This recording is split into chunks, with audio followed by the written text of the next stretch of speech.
Assalamualaikum warahmatullahi wabarakatuh. Bismillahirrahmanirrahim. Alhamdulillahi rabbil alamin. Wa afdhalus salati wa atammu taslimi ala sayyidina Muhammadin wa ala alihi wa sahbihi ajmain. Rabbi shrah li sadri wa yassir li amri wa hlul 'uqdatam min lisani yafqahu qawli. Subhanaka la ilma lana illa ma 'allamtana innaka antal alimul hakim. Allahumma akhrijna min zulumatil wahmi wa akrimna binuril fahmi waftah alaina bima'rifatil ilmi wa sahil akhlaqana bil hilm waj'alna mimman yastami'una al-qawla fayattabi'una ahsanah.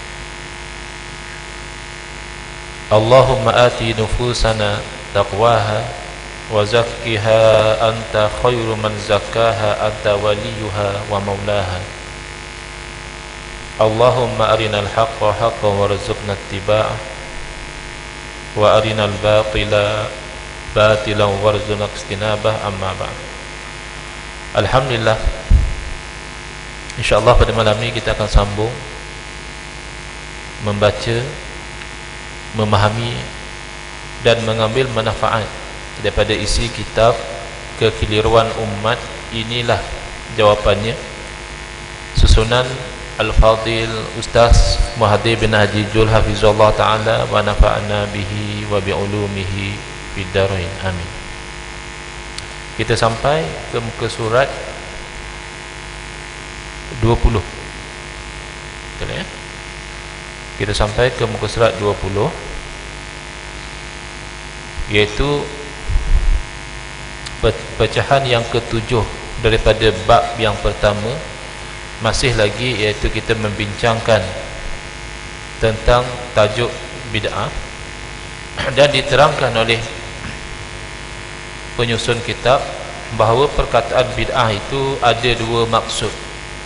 Bila kita sebutkan bahawa sesuatu perbuatan itu merupakan perbuatan yang bid'ah, maka ia boleh membawa pengertian yang positif, dan dalam masa yang lain boleh juga membawa pengertian yang negatif, ya, iaitu ada maksud yang baik dan ada maksud yang tidak baik.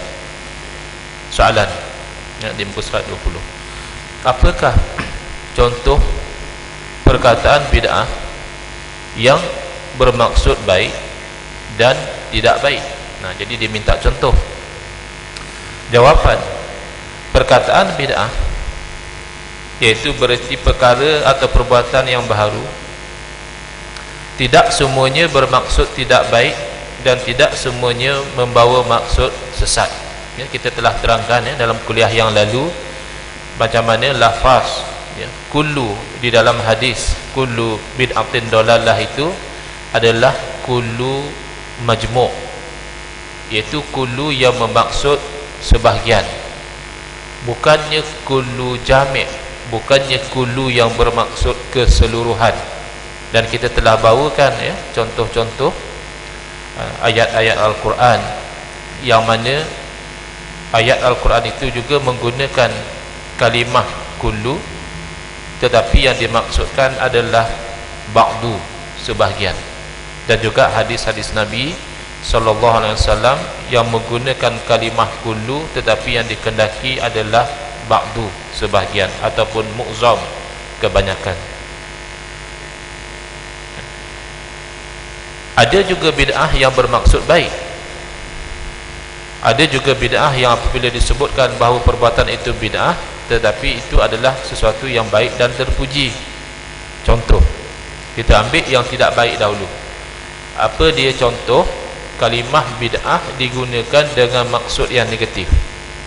Baik, iaitu Sayyidina Ibn Umar radhiyallahu ta'ala anhuma mengatakan bid'ah kepada seorang lelaki yang mentafwid, menyebut as-salatu khairum minan naum.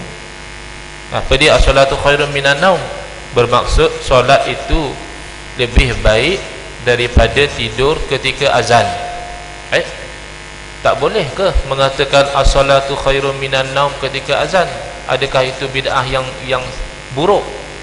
Bukankah Bilal kita, muazzin kita akan mengatakan as-salatu khairum minan naum ketika mereka azan subuh? Masalahnya lelaki ini menyebut as-salatu khairum minan naum ketika azan zuhur. Itu masalahnya. Dia taswib ketika azan zuhur dan ketika azan asar. Memang barangkali ada orang tidur waktu zuhur, tidak mustahil. Ya, dia qailulah, dia tidur sebelum zuhur tapi dah terlajak sampai waktu masuk zuhur dia masih belum jaga. Ada logiknya juga kalau Bilal atau muazzin mengatakan as-salatu khairum minan naum, tetapi sunnahnya tidak begitu. Jadi apabila dia sebut as-salatu khairum minan naum ketika zuhur dan juga asar, maka disebut oleh Sayyidina Abdullah ibn Umar radhiyallahu ta'ala anhuma, kata beliau ini adalah bid'ah, maksudnya yang tak elok. Menambah-nambah at-taswib ini as-salatu khairum minan naum pada selain azan subuh, itu adalah bid'ah yang tidak elok. Begitu juga Sayyidina Ali karamallahu wajhah mengatakan, keluarkan ahli bid'ah ini, pembid'ah ini, orang yang buat bid'ah ini daripada masjid. Kesalahan yang hampir sama dengan kes yang pertama tadi. Kes yang pertama tadi itu dikritik oleh Sayyidina Abdullah ibn Umar radhiyallahu ta'ala anhuma, yang ini dikritik oleh Sayyidina Ali radhiyallahu ta'ala anhu, malah dia suruh keluar ni, bawa keluar orang ni daripada masjid, ahli bid'ah. Apa dia yang dilakukan? Dia bertakwib juga, iaitu dia mengatakan as-salatu khairum minan naum. Bila? Azan isya. Jadi nanti bila azan isya, jangan di as-salatu khairum minan naum. Kalau kita kiaskan Sayyidina Ali, dia halau terus, disuruh bawa keluar. Itu contoh penggunaan kalimah bid'ah dengan maksud yang negatif. Ada kalanya sesuatu itu dikomen, dilabelkan sebagai bid'ah tetapi maknanya positif. Contohnya apa? Iaitu Sayyidina Umar radhiyallahu ta'ala anhu. Sayyidina Umar ayah kepada Abdullah bin Umar tadi yang kita ceritakan, dia marah orang yang taswib ketika azan zuhur dan asar. Sayyidina Umar pernah memuji tentang solat tarawih yang dikerjakan dengan berjemaah, maksudnya dengan berjemaah satu imam. Ini kisah yang masyhur ketika bulan Ramadan zaman khilafah Umar. Beliau round, tengok perihal rakyat, ada apa kesusahan, ada apa kejanggalan, ada apa perkara yang tak betul dan sebagainya. Dan ketika bulan Ramadan beliau melihat umat Islam sembahyang tarawih itu secara tidak sistematik. Mereka semayang, tetapi ada yang misalnya sembahyang tarawih seorang diri. Di bucu sana dia salat tarawih. Di depan sini mungkin ada sekumpulan 20 orang salat tarawih. Di sana ada 6 orang salat tarawih. Jadi dicadangkan oleh Sayyidina Umar, alangkah eloknya sekiranya orang yang salat tarawih di masjid itu dikumpulkan supaya mereka salat jemaah di belakang seorang imam. Tak perlu lagi berkecamuk, biar seorang saja jadi imam, yang lain turut di belakang menunaikan solat tarawih. Baik, jadi malam yang lain ketika beliau keluar lagi memerhatikan hal keadaan rakyat umat Islam, beliau dapati cadangan beliau itu dilaksanakan. Jadi umat Islam ketika itu menjadi makmum kepada Sayyidina Ubay bin Ka'ab. Bacaannya elok, bacaannya bagus. Ketika melihat kejadian itulah terkeluar komen daripada mulut Sayyidina Umar radhiyallahu ta'ala anhu, kata beliau, nikmatil bid'atu hazihi, alangkah cantiknya bid'ah ini, ataupun seelok-elok bid'ah inilah dia. Jadi dia gunakan kalimah bid'ah juga, tetapi dalam konteks yang positif, iaitu Sayyidina Umar memuji perbuatan baharu. Apa dia perbuatan baharu tersebut? Adakah solat tarawih itu perbuatan yang baru? Tidak. Ya, daripada zaman Rasulullah SAW lagi, ketika malam bulan Ramadan umat Islam menyibukkan diri dengan ibadah dinamakan qiyam. Kalau di waktu siang namanya syam, ya, berpuasa. Waktu malam qiyam. Cuma Rasulullah SAW sendiri, baginda tidak lama solat tarawih berjemaah dengan umat Islam tu. Ada dalam riwayat kata 2 hari atau 3 hari saja. Kemudian baginda tidak keluar lagi berjemaah tarawih dengan umat Islam. Kenapa? Disebabkan baginda memberitahu, bimbang kalau diwajibkan solat tarawih ke atas umat Islam, akhirnya akan ada yang tak mampu. Kan solat tarawih ni banyak rakaat berbanding dengan solat biasa. Solat biasa yang tak banyak rakaat, yang 2 rakaat subuh tu pun ada kalanya terlepas, ada kalanya terlajak. Apatah lagi kalau sampai 20 rakaat dan sebagainya, itu boleh menjadi satu beban kalau diwajibkan. Itu tandanya bahawa sesuatu perkara yang Rasulullah SAW tak buat, tidak semestinya haram kita buat. Itu insyaAllah akan dibincangkan selepas selesai tajuk bid'ah. Rasulullah SAW tidak mengekali solat tarawih secara berjemaah daripada mula Ramadan sampai hujung Ramadan. Tidak bermakna kalau kita umat Islam, umat baginda, mengekali solat tarawih berjemaah daripada 1 Ramadan hingga hujung Ramadan, maka kita membuat satu perkara yang bid'ah, dalalah. Tidak. Malah itu yang sebaiknya kalau kita boleh kekal, ya, sebab solat tarawih ni kan ada mereka ambil daripada cerita apa tu, cerita Piramli Nujum Pak Belalang ni, kan ada teka-teki tu. Kalau boleh jawab, okeylah, kata dia. Kalau 1 tu ramai, kalau 2 sedikit ya. Dia ada kan, kadang-kadang dia ada yang sampai 4 tu jarang-jarang. Jadi apa dia? Jadi kawan-kawan masa bulan Ramadan mereka buat poster tu, mereka kata jawapannya solat tarawih. Sebab yang minggu pertama ramai, minggu kedua makin sedikit, minggu ketiga dah kadang-kadang, minggu keempat jarang-jarang.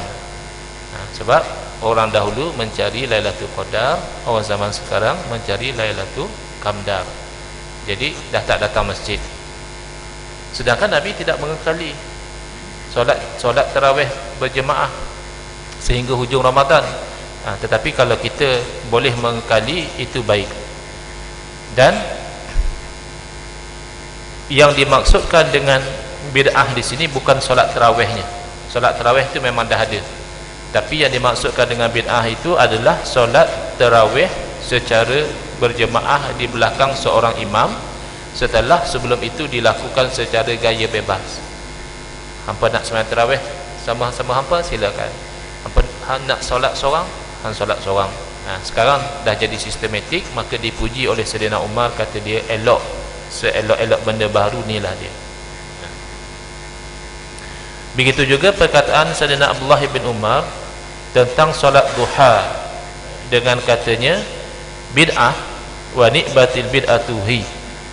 Kata dia solat duha ni bid'ah, perkara yang baru. Ya, mungkin tidak sampai kepada beliau riwayat yang mengatakan Rasulullah SAW ada melakukan solat duha.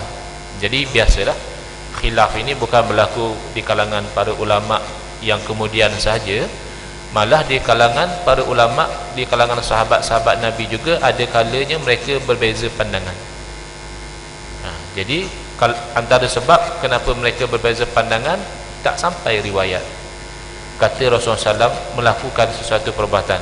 Jadi bila tak sampai, bagi dia benda tu benda baru, benda baru bid'ah. Tapi solat ketika itu adakah diharamkan? Waktu duha bukan waktu yang diharamkan solat.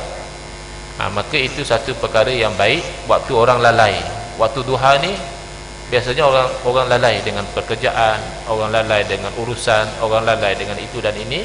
Tiba-tiba kita boleh solat, itu satu yang baik, mensyukuri nikmat Allah Ta'ala. Jadi kata beliau bid'ah perkara baru, wa nikmatil bid'atuhi, dan sebaik-baik bid'ah itulah dia. Jadi jelas ya, poin yang ketujuh itu cuma nak memberitahu kepada kita, apabila ada sahabat Nabi sallallahu alaihi wasallam atau ada salafus soleh atau ada para ulama menggunakan istilah bid'ah, ada kalanya maksudnya negatif, dan ada kala maksudnya positif. Baik, yang ke-8. Kalau ada soalan mungkin boleh standby ya, mungkin selepas azan. Kalau ada soalan kita bukakan ruang untuk soalan supaya kita betul-betul faham ya tajuk bid'ah ini sebelum kita berpindah ke tajuk-tajuk yang lain.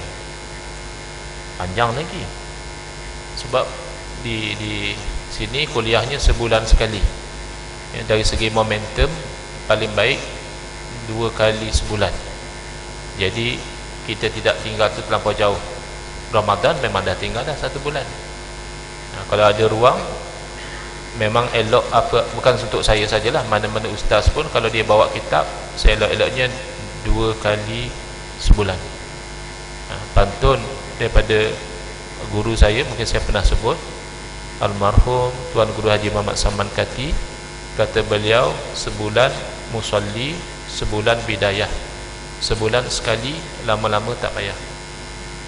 Kurang, momentum tu kurang. Tapi yalah, daripada tidak ada, kita cubakan istiqamah. Yang ke-8, tidak boleh melakukan perkara baharu jika tidak pernah dibuat atau disuruh oleh Rasulullah SAW, kerana melakukannya bermakna melakukan bid'ah yang dalalah, yang sesat. Benarkah kenyataan tersebut? Itu soalan dia. Baik, jawapan, penyataan yang di atas tidak benar.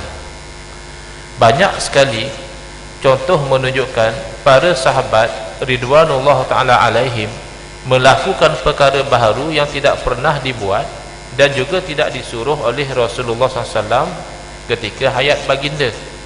Yang ni kita nak faham ni, propaganda supaya kita kembali berpegang dengan sunnah Nabi SAW, bermaksud kita berpegang dengan cara Nabi.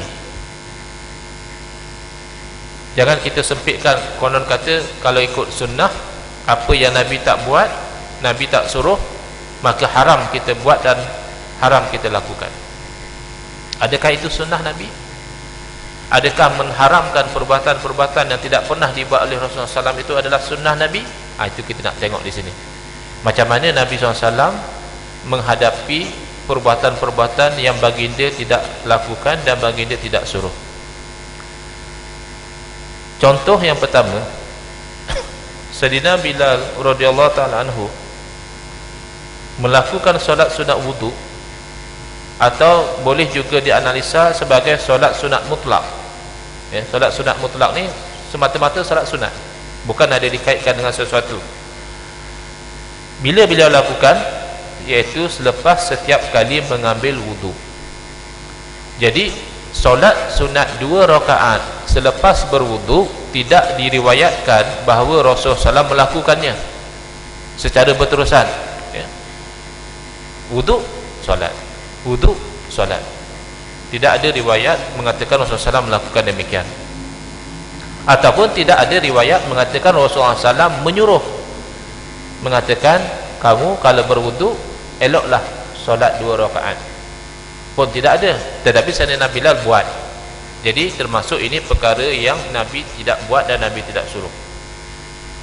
Jadi macam mana Nabi SAW? Adakah Nabi SAW kata, Bilal, engkau ni buat benda yang bid'ah, sesat, tinggalkan, jangan buat lagi? Tidak. Sebaliknya, apabila datang berita itu, datang maklumat bahawa Sayyidina Bilal melakukan amalan yang sedemikian, Nabi bahkan memuji. Apa kata Nabi SAW? Apa komen Nabi SAW? Kata Nabi SAW, inni sami'tu baina yadayya duffa na'laik fil jannah.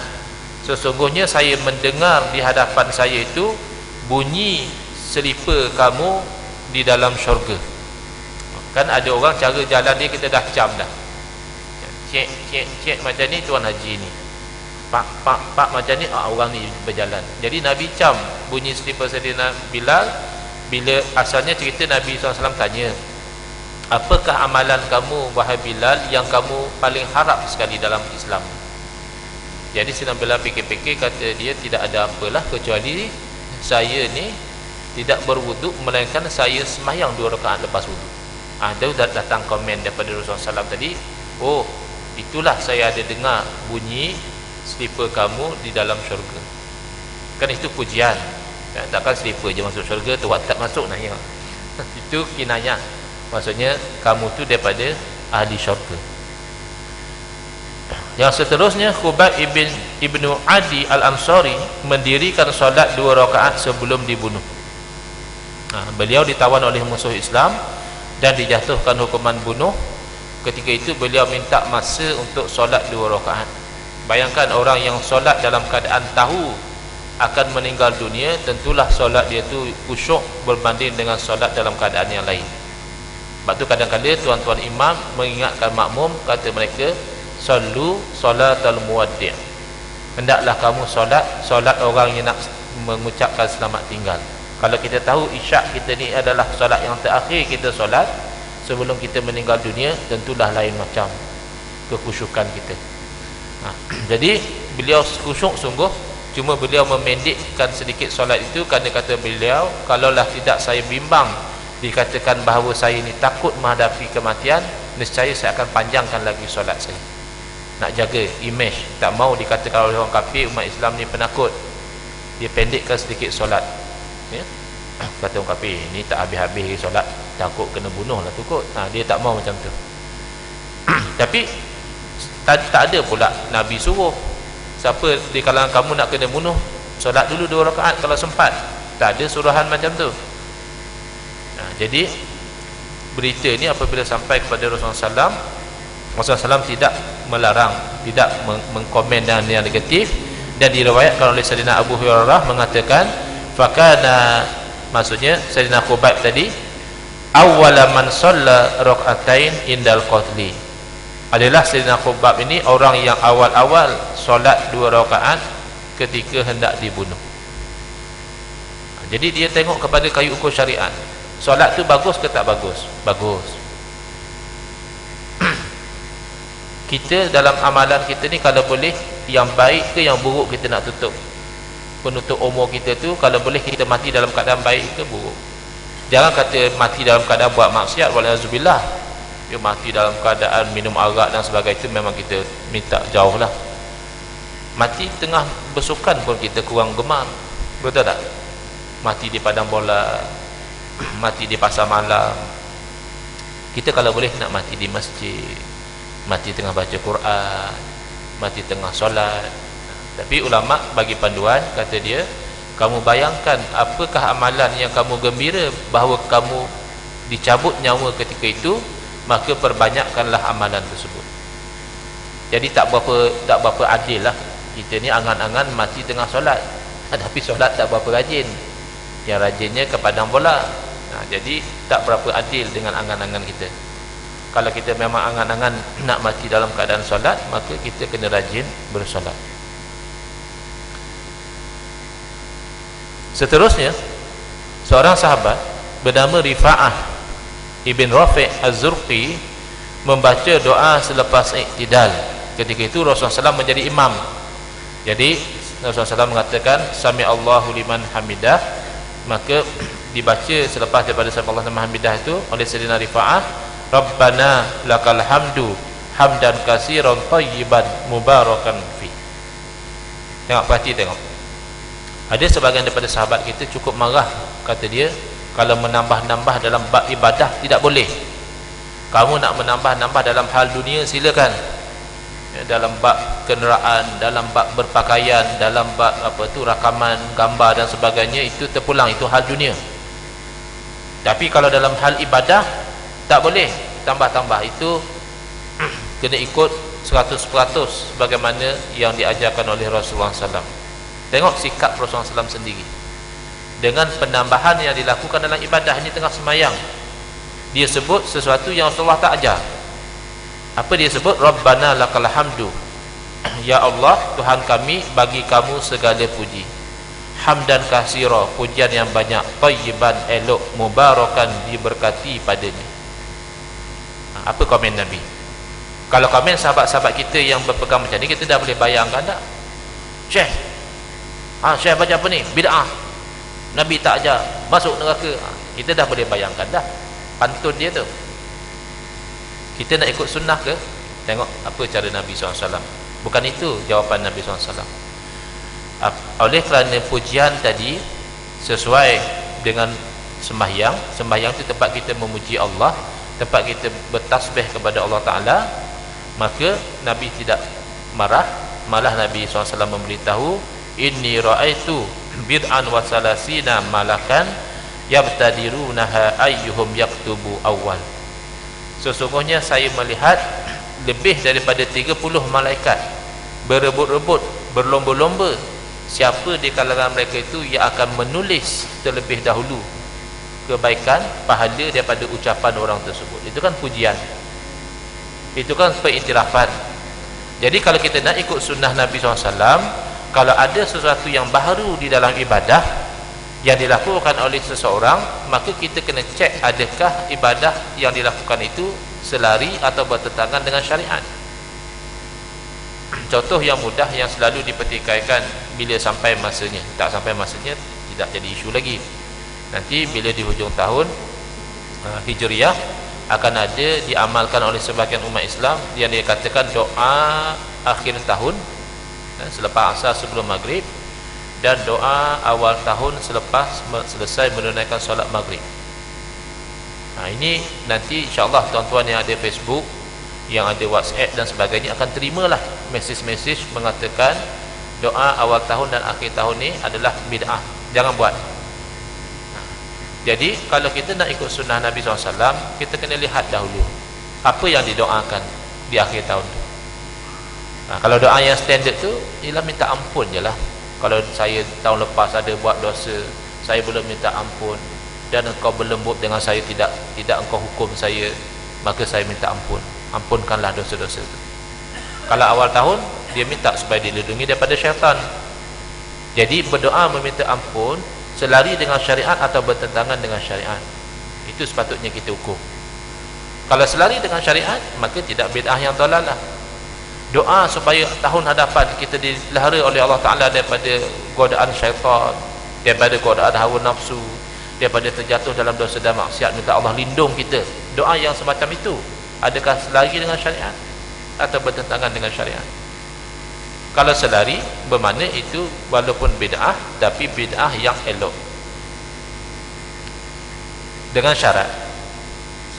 syarat jangan kita menisbahkan perbuatan itu kepada Rasulullah sallallahu alaihi wasallam.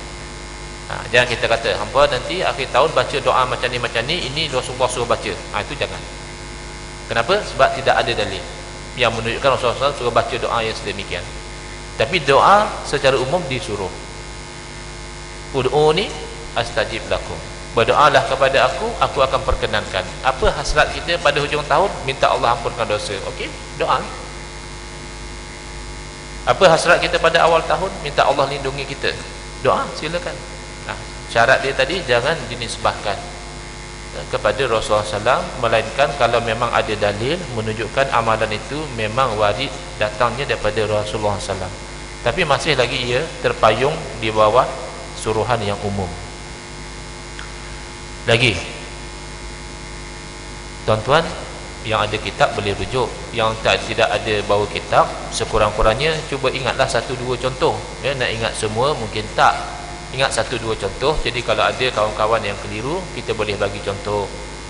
Boleh ingat contoh ini, misalnya seorang sahabat membaca doa iftitah selepas daripada takbiratul ihram, Allahu Akbar, dia baca doa.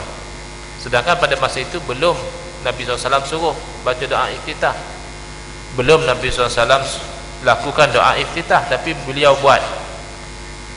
Sekali lagi, kalau kita ambil sikap yang mengatakan kalau Nabi tak buat dan Nabi tak suruh maka bid'ah yang dalalah, kita terbayang tentulah sahabat tadi akan dimarahi. Jangan pandai-pandai ini ibadah, jangan pandai-pandai tambah doa itu ini, tak. Oleh kerana yang dibaca doa iftitah itu elok, maka Nabi SAW komen, laqad ra'aitu abwabas samai futihat laha. Aku telah melihat pintu-pintu langit dibuka bagi menerima doa iftitah daripada sahabat tadi. Nak ikut sunnah Nabi, macam ni cara kita. Kalau tidak, dakwaan nak kembali berpegang dengan sunnah itu adalah dakwaan yang palsu, akan jadi propaganda kosong saja, sebab berlain dengan sikap dan jalannya Rasulullah sallallahu alaihi wasallam. Lagi contoh, Seorang sahabat membaca surah Al-Ikhlas bersama surah lain selepas membaca Al-Fatihah dalam salat baginda. Maksudnya tiap-tiap rakaat tu pasti dia baca Al-Ikhlas. Surah lain pun baca juga. Barangkali dia baca surah lain dahulu, misalnya rakaat pertama Wadduha, kemudian Qul Huwallah, rukuk. Bagi rakaat kedua Alam Nashrah, Qul Huwallah, rukuk. Atau Qul Huwallah dulu, surah lain, rukuk. Rakaat kedua Qul Huwallah lagi, surah lain, rukuk. Jadi pelik. Sahabat-sahabat yang tengok tu imam dia buat macam tu, dia berkata lain macam imam kita. Jadi komplain lah, tuan imam pasal apa baca macam tu. Tuan imam ni pun cengeng juga. Kata dia, kalau hampa banyak komplain, hampa naik jadi imam lah. Jadi dia pun tengok dalam ramai-ramai dia lah yang layak jadi imam. Masalah juga. Tapi imam kalau ditegur, terima je lah kalau benda tu betul untuk mengelokkan solat. Ya, baik. Jadi dia adu pada Rasulullah lah, senang. Bila sampai aduan kepada Rasulullah SAW, Rasulullah panggil dia. Rasulullah SAW tidak terus hukum ahli bid'ah, ini pengikut hawa nafsu, buat bid'ah dalam solat, aku tak suruh macam tu, dia pandai-pandai buat. Tak, Nabi panggil dulu, tanya dulu. Nabi SAW tanya dia, saya dapat laporan macam ni, kenapa kamu buat macam itu? Kenapa tiap-tiap rakaat ada baca Qul Allah tu pasal apa? Maka jawab dia, saya kasih kepada surah tersebut ya Rasulullah. Yang saya dah ulang Qul Allah tiap-tiap rakaat tu sebab saya kasih kepada surah Al-Ikhlas, Qul Allah. Baik. Jadi komen dia selepas azan. Apa komen Rasulullah SAW setelah mendengar jawapan yang berkenaan?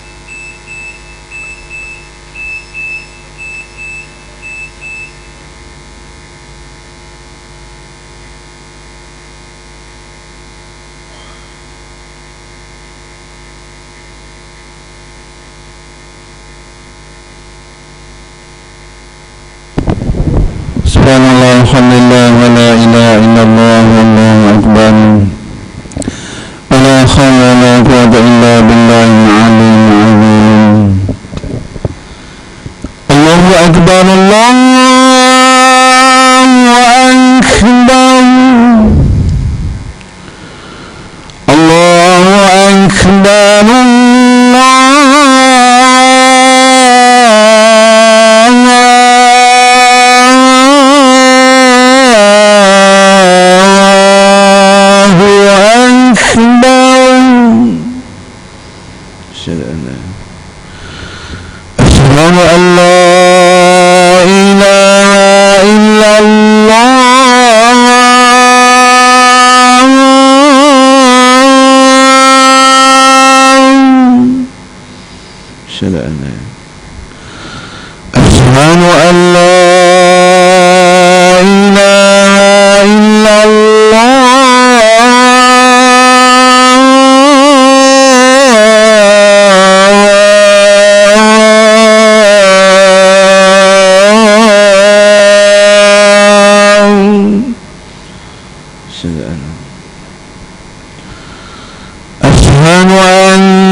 على الفلاح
Bismillah, alhamdulillah, wassalatu wassalamu ala rasulillah, amma ba'd. Baik, contoh yang kita sedang bincangkan tadi adalah seorang sahabat Nabi yang sering membaca surah Al-Ikhlas ataupun Qul Huwallahu Ahad setiap rakaat dalam sembahyang, dan diadukan perbuatan beliau itu kepada Rasulullah SAW. Lalu Rasulullah SAW bertanya kepada beliau, apakah sebab yang mendorong beliau sering membaca surah Al-Ikhlas sehinggakan pada setiap rakaat? Maka jawab beliau adalah kerana beliau kasih kepada surah tersebut. Jadi ini satu bentuk penambahan, ya, jelas. Sebab kalau dilakukan oleh Rasulullah SAW, tentulah sahabat-sahabat tak komplain. Sebab berlain daripada yang dilakukan oleh Rasulullah SAW, itu menjadi sebab sahabat-sahabat, makmum-makmum beliau, jemaah beliau komplain. Jadi walaupun tidak dilakukan oleh Rasulullah SAW, tapi persoalan yang kita tanyakan, kasih kepada ayat Quran itu selari dengan syariat Islam atau bertentangan? Selari. Ayat Al-Quran itu adalah kalam Allah. Bila dia kasih kepada surah Al-Ikhlas, bermakna dia kasih kepada kalam Allah. Kasih kepada kalam Allah bahkan dituntut di dalam agama kita. Kita disuruh supaya kasih kepada Al-Quran. Jadi oleh kerana perbuatan beliau membaca Qul Allah pada setiap rakaat itu tidak bertentangan dengan syariat, dorongan pun tidak bertentangan dengan syariat, dorongan kerana kasih, maka komen daripada Rasulullah SAW adalah hubbuka iyyaha yudkhilukal jannah. Kasih kamu kepadanya, iaitu kepada surah Al-Ikhlas tadi, itu akan memasukkan kamu ke dalam syurga. Kan berbeza tu sikap Rasulullah SAW dengan sikap daripada sebahagian sahabat-sahabat kita yang mendakwa mereka nak berpegang dengan sunnah Nabi. Sikap mereka biasanya keras, cepat nak menghukum kita itu sebagai ahli bid'ah yang akan masuk neraka. Bacaan Yasin kita malam Jumaat memasukkan kita dalam neraka. Tahlil kita lakukan selepas kematian memasukkan kita dalam neraka. Baru-baru ni imsak kita waktu bulan puasa pun bid'ah juga, kata dia. Tak pernah lagi tahun-tahun sebelum tu dipertikaikan masalah imsak. Mungkin 2-3 tahun kebelakangan ni imsak itu pun dipertikaikan. Kata dia, kalau nak berhenti imsak tu waktu masuk fajar. Itu pun ada lagi yang kata hatta kalau kita tengah pegang air, orang azan subuh, minum lagi air itu. Oh, ini ajaran baru. Kita mengaji dalam Quran suruh makan dan minum sehingga terbit fajar. Maksudnya dah terbit fajar tak boleh makan minum lagi. Kenapa jadi macam itu? Sebab mereka terpedaya dengan slogan, tidak melihat kepada hakikat. Slogan nak kembali pada sunnah. Baik, bila dikatakan kita kena berhenti makan ketika waktu fajar, bermakna selepas waktu fajar haram kita makan minum. Jadi yang haram adalah makan minum setelah masuknya waktu fajar. Tapi kalau kita tidak ada imsak, kalau kita makan sehinggalah orang azan baru kita nak berhenti, azan subuh baru nak berhenti, ada tak kemungkinan kita terlajak makan waktu dah subuh kita masih makan lagi? Bermaksud ada kemungkinan kita terjerumus dalam perkara yang haram. Oleh kerana ada kemungkinan kita terjerumus dalam perkara yang haram, maka istilahnya dipanggil ihtiyat, berjaga-jaga. Tuan-tuan nak senang faham macam ni lah. Kalau kita bawa kereta di lampu isyarat, kan kalau lampu merah kena berhenti, itu undang-undangnya. Jadi orang yang berhenti di lampu merah tu, adakah dah sampai atas line tu baru dia tekan brake, atau dia tekan brake sebelum sampai ke line? Oh, kalau tekan brake atas line itu bahaya. Satu, brake mengejut. Yang kedua, orang belakang akan condol. Sebab dah sampai atas line baru kita tekan brake, dia akan terlajak. Ataupun brake mengejut, kereta akan terbabas dan sebagainya. Jadi orang yang nak selamat, oleh kerana dia kena berhenti dekat line, maka dia tekan brake sebelum line, baru dia berhenti elok.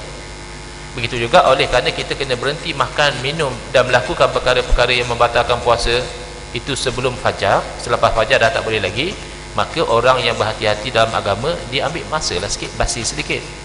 Bukan kata imsak tu terus kena break, tak, tapi pelan-pelan, dah slow down. Dan mereka silap faham hadis yang mengatakan apabila Sayyidina Bilal azan, masih Nabi kata habiskanlah dulu air itu. Sayyidina Bilal azan pertama zaman Nabi SAW, azan subuh 2 kali. Azan Sayyidina Bilal supaya orang boleh bangun bersiap untuk salat subuh. Azan Sayyidina Abdullah ibn Umi Maktum yang mata buta tu, itu barulah azan subuh.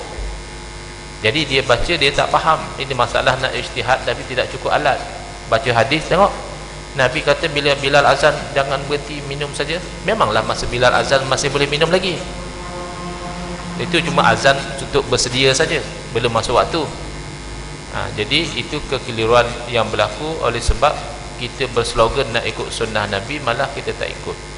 Lebih-lebih lagi kalau dia mengaji, memang dalam hadis ada ditanyakan oleh sebahagian sahabat kepada sahabat Nabi, berapa jarak masa antara imsak, antara sahur Nabi SAW dengan Nabi solat, berapa jarak masa? Jawab sahabat Nabi yang biasa bersahur dengan Nabi, dalam sekitar bacaan 50 ayat. Cuba tengok kita baca 50 ayat, lebih kurang itulah dalam 10-15 minit. Maksudnya Nabi sendiri mempraktikkan berhenti sahur tu bukan on the spot, on the dot, bukan, tapi Nabi berhenti ada masa yang agak selesa sebelum masuk waktu subuh. Jadi hati-hati ya, kita berada di zaman orang mendakwa mengikut sunnah tapi praktik dan amalan mereka, pegangan mereka bertentangan dengan sunnah. Itu yang kita nak kena cermat. Jadi sunnah Nabi tak ada masalah, walaupun benda itu Nabi tidak ajar. Oleh kerana membaca Al-Fatihah, membaca Qul Huwallah dalam rakaat sembahyang tidak bertentangan dengan syariat, kasih kepada Al-Quran juga tidak bertentangan dengan syariat, malah Nabi puji. Baik, setakat ni ada apa-apa soalan? Kalau ada, kalau tak kita teruskan dalam 5 minit lagi. Ada soalan?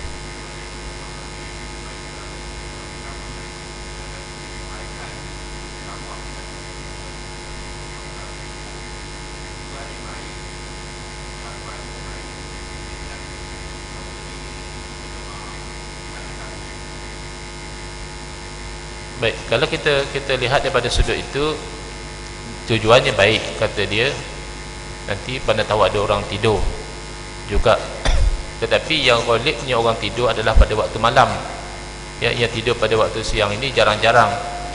Jadi oleh sebab ghalibnya orang tidur waktu malam, maka disunatkan kita bertaswib, supaya bila orang terdengar as-salatu khairun minan naum, menjadi dorongan untuk dia bangun daripada tidur. Jadi yang jarang-jarang ini, yang orang tidur siang ni ada juga, tapi bukan yang ghalib. Kaedah mengatakan an-nadir wujuduhu ka'adamihi. Yang jarang-jarang berlaku itu dianggap wujudnya itu macam tidak ada. Jadi bila ditambah, itu maksudnya sia-sia, memasukkan sesuatu yang sia-sia di dalam azan. Maka itu dikritik oleh sahabat Nabi dengan cara yang negatif, iaitu bid'ah. Sedangkan doa, bila datang suruhan daripada Allah Subhanahu Wa Taala supaya kita berdoa, suruhan itu datang secara umum. Bermaksud kita berdoa, macam mana kita nak berdoa? Seorang diri, adakah berdoa? Berdoa. Berdoa beramai-ramai, adakah termasuk dalam berdoa? Termasuk. Berdoa waktu pagi, berdoa. Berdoa waktu malam, berdoa. Berdoa dengan bahasa Arab, berdoa. Berdoa dengan bahasa selain daripada bahasa Arab pun berdoa. Berdoa dengan doa-doa yang warid daripada Rasulullah SAW. Memang Rasulullah pernah berdoa dengan doa macam itu. Itu pun namanya berdoa. Berdoa dengan lafaz-lafaz yang tidak warid, kita yang reka sendiri lafaz tu, pun dalam satu bentuk doa. Jadi secara umum, apa-apa doa masih termasuk dalam sesuatu yang selari dengan syariat, kecuali datang dalil. Contohnya orang tu berdoa supaya dah tak tahan dengan dugaan, ya Allah kau cabutlah nyawa aku. Itu ada dalil yang melarang. Nabi larang kita doa minta mati. Paling nak berdoa, kita doa, ya Allah kalau kematian itu lebih baik untukku, maka matikan. Kalau kehidupan itu lebih baik, maka hidupkan. Jadi dah tak boleh. Atau kita mendoakan supaya umat Islam ni hancur, binasa, tak boleh. sebab ada dalil yang melarang kita mendoa perkara-perkara yang sedemikian. Jadi bila tidak ada dalil yang melarang, maka yang umum tu dia kekal atas keumuman. Contohnya, kita tidak jumpa dalil melarang daripada kita berdoa beramai-ramai. Malah ada tempat-tempat yang memang didoakan beramai-ramai. Jadi tidak boleh kita mengatakan doa beramai-ramai itu bid'ah yang dalalah, sebab sudah ada dalil yang umum. Jadi tidak ada dalil juga melarang kita daripada berdoa di akhir tahun supaya Allah ampunkan dosa-dosa kita yang telah kita lakukan pada tahun yang tersebut. Dan tidak ada dalil yang melarang kita supaya berdoa di awal tahun minta Allah lindung kita. Sebab tu kita kata tadi, dengan syarat tidak kita nisbahkan doa tersebut kepada Rasulullah SAW. Kita kata kena doa ni awal tahun macam ni doanya, ini Rasulullah ajar macam ni. Itu tidak ada dalil. Yang ada dalil yang mungkin boleh dikias, riwayat mengatakan Rasulullah SAW biasa mengajar sahabat Nabi berdoa pada setiap datang bulan yang baru.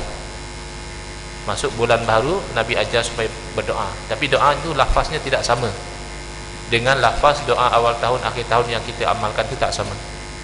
Tapi doa awal tahun dan akhir tahun, selagi mana kita tidak nisbahkan kepada Rasulullah SAW secara khusus, masih terpayung dengan dalil-dalil yang mengarahkan kita supaya berdoa.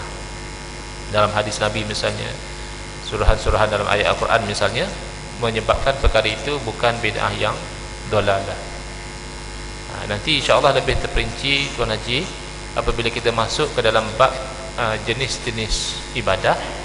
Ada di sana pembahagian ibadah yang mahdah, yang spesifik, itu kita tak boleh memandai-mandai tukar. Ada sana ibadah yang umum, iaitu agak ada kebebasan cara mana bilangan. Saya bagi contoh yang mudah dahulu untuk bekalan kita sebelum kita sambung pada kuliah-kuliah yang akan datang. Contohnya dalam bab semayang. Semayang itu ibadah yang mahdah, ibadah yang spesifik. Tak boleh kita pandai-pandai misal kata rokok pesen lain, ataupun sujud pesen lain, ataupun tambah rakaat. Kita rasa dah semakin warak, jadi isyak kita nak buat 6 rakaat, tak boleh.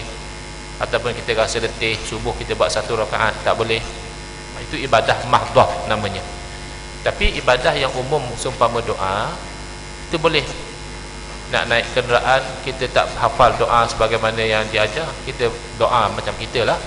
Ya Allah bagi aku selamat, ya Allah jangan bertimpa apa kemalangan, aksiden. Boleh ke tak boleh? Nabi tak doa macam tu, tapi masih terpayung dalam suruhan berdoa. Selawat pun doa, ibadah yang umum. Yang kita tahu, kita diperintahkan berselawat. Kan khutbah kan selalu macam tu. Ya ayyuhallazina amanu sallu alaihi wa sallimu taslima innallaha wa malaikatahu yusalluna 'alan nabi ya ayyuhallazina amanu sallu alaihi wa sallimu taslima. Bilangan selawat berapa? Rajin selawat 1000, silakan.